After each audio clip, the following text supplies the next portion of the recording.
Zuara, confirmed by Gemini, ESO's VLT, and Hubble. For more than a century, astronomers suspected something was hiding beside Betelgeuse. Its brightness rose and fell on a cycle nobody could fully explain, a slow 6-year rhythm layered on top of its more famous, shorter pulses.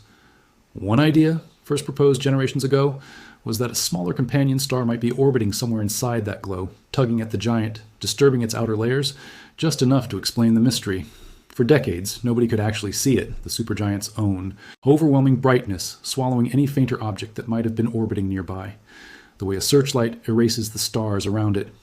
Then, within the span of about a year, 3 separate observatories managed to do what a century of astronomers couldn't, catching direct evidence of the companion, its mass, its motion, and finally, the physical wake it carves through Betelgeuse's own outer atmosphere as it orbits.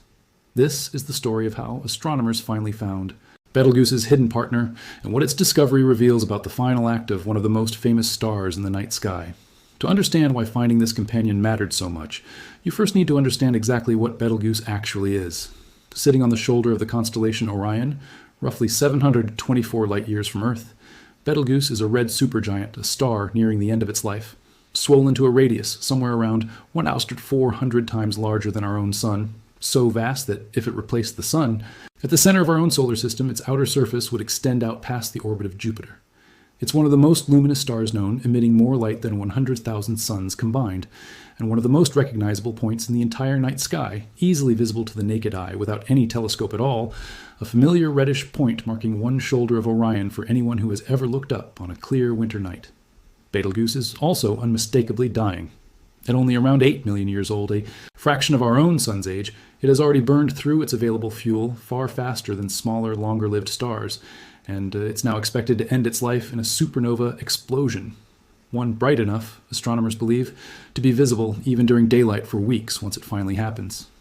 That eventual explosion is still likely thousands of years away, but Betelgeuse's dramatic, unpredictable behavior in the meantime has kept astronomers watching it closely for generations. Its brightness genuinely fluctuates, sometimes dramatically. Most famously, during what became known as the Great Dimming of 2019 and 2020, when Betelgeuse visibly darkened enough for casual skywatchers to notice without any instrument at all, prompting brief, widespread public speculation that the star might be on the verge of its long-awaited supernova, later explained instead as a dust cloud, essentially a stellar sneeze of ejected material, temporarily blocking part of the star's light from Earth's point of view rather than any sign of imminent collapse. Separate from that specific event, Betelgeuse has long displayed a much longer, steadier brightness cycle stretching across roughly 6 years, a rhythm that didn't fit neatly with the star's other better understood pulsations, and that a companion star hypothesis had been proposed to explain since as far back as the early 20th century, an idea that resurfaced periodically in the scientific literature for decades without ever being confirmed or fully ruled out. 2 recent studies, published in 2024, finally gave that century-old hypothesis, something it had never had before, a specific, testable prediction. By analyzing more than 100 years of accumulated observations of Betelgeuse's brightness changes, researchers calculated exactly where a hypothetical companion star should be at a specific moment, and just as importantly, when. Their models predicted a narrow window in December of 2024, when the companion, if it actually existed, would sit at its widest, possible separation from Betelgeuse as seen from Earth, orbiting near the visible edge of the supergiant, rather than lost somewhere deep inside its glare. That prediction gave astronomers something they'd never had in a century of searching, an actual appointment to keep. That kind of direct confirmation had eluded every previous attempt for a simple, brutal reason, the sheer contrast between Betelgeuse and anything orbiting close beside it.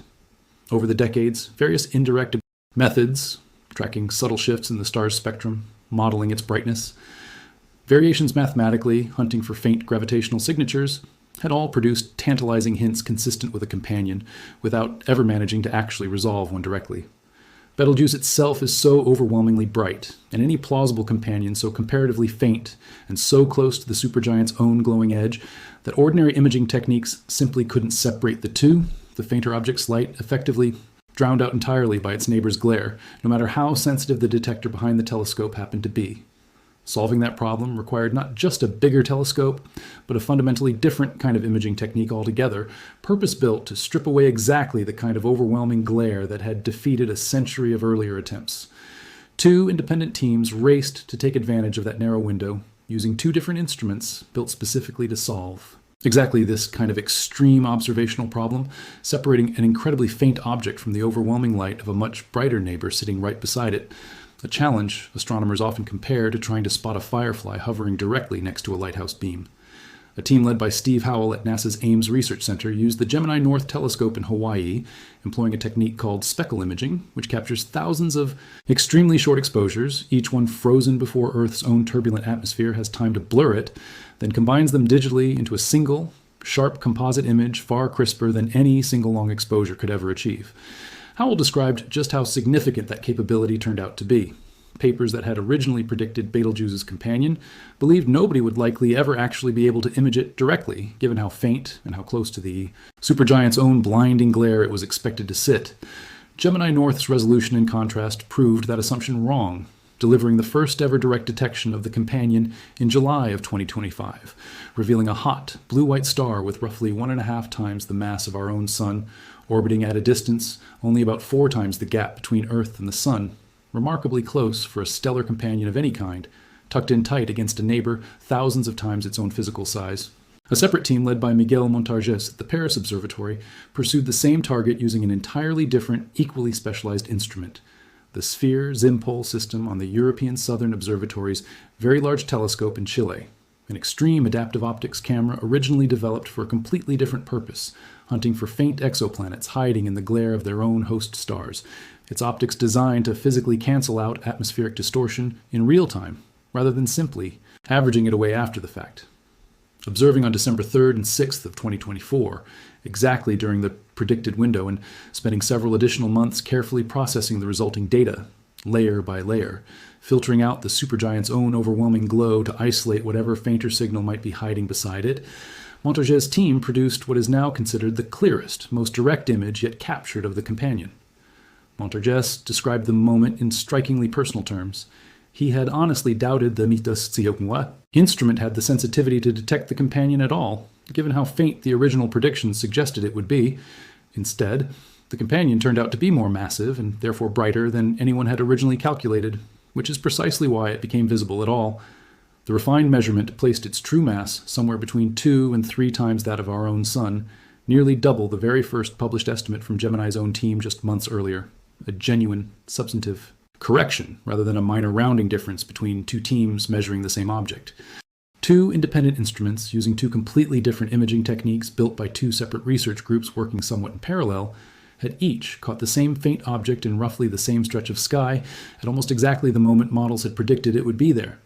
That kind of independent convergence, one of the more powerful forms of confirmation in observational astronomy, is exactly what turned a century-old hypothesis into a confirmed discovery. The astronomers involved gave the newly confirmed companion an actual name, Siwarha. Anthony Bacaletti, a co-author on the VLT study, summarized what made the achievement so remarkable from a technical standpoint. The same post-processing techniques originally built to hunt for distant exoplanets had proven just as capable of picking out a companion star orbiting an enormous, evolved supergiant, a use case nobody had originally designed the technology around.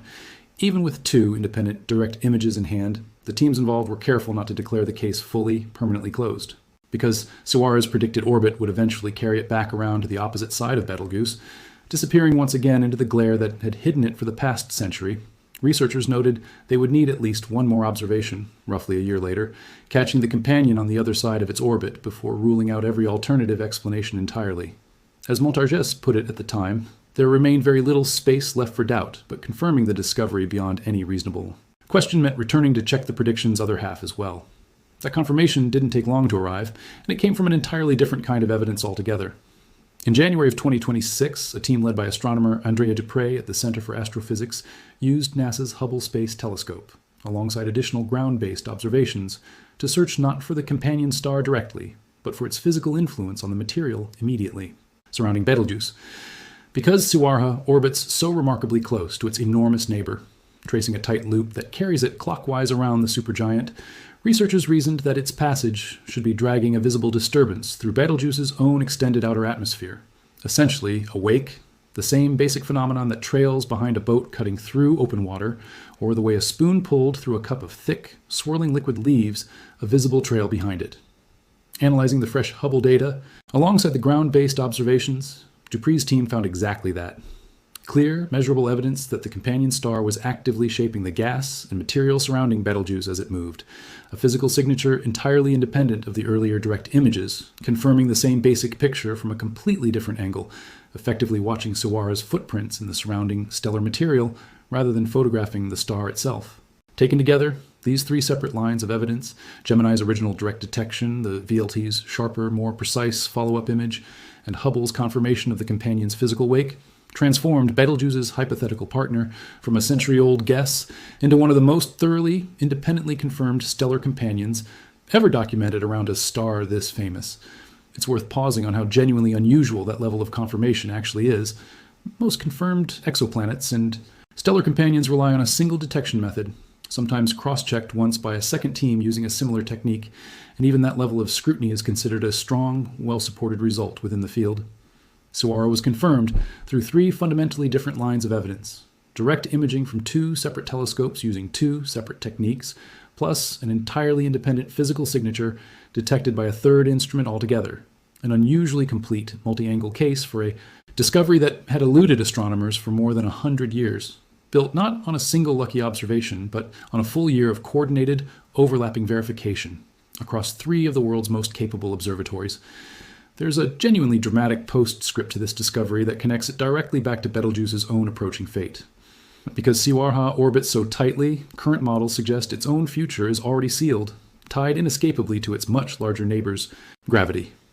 Researchers studying the system estimate that within roughly 10,000 years, an eye blink on any meaningful astronomical timescale, barely a heartbeat set against Betelgeuse's own 8 million year lifespan. Betelgeuse's own outer layers will have expanded enough, or Sawara's orbit will have decayed enough, that the supergiant will actually swallow its own companion entirely, absorbing the smaller star before Betelgeuse itself ever reaches the supernova explosion, currently expected sometime in the more distant future. Picture what that slow-motion ending will actually look like from Sawara's own perspective, if it could have one. A small, ordinary blue-white star, still burning steadily, gradually finding itself wrapped deeper and deeper inside the tenuous outer atmosphere of a star thousands of times its own size, its orbit decaying millimeter by millimeter across thousands of years until it finally, quietly disappears into material it can no longer escape. Sawara, in other words, isn't simply a companion quietly orbiting nearby. It's a star whose own eventual death is already written into its far larger neighbor's slow, ongoing expansion. A doomed partnership playing UT in extreme slow motion, only now becoming visible to instruments sensitive enough to actually catch it in progress, just before its own long, quiet ending has any real chance to unfold. So here's where that leaves things.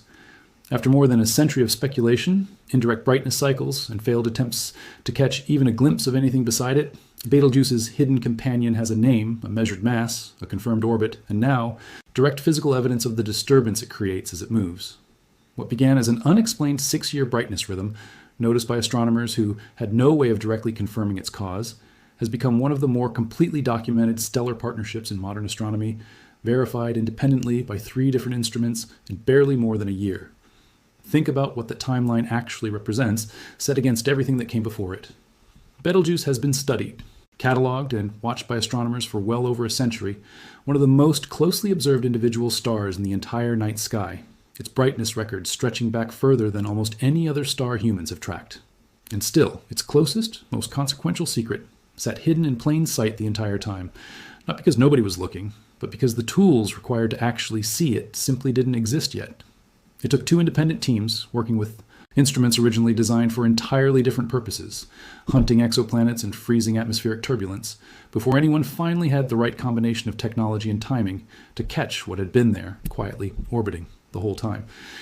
That's really the broader lesson worth sitting with here, beyond the specific details of mass, distance, and orbital period. Some of the most significant discoveries left to make about even the most famous, most thoroughly studied objects in the sky aren't necessarily waiting somewhere new and unexplored.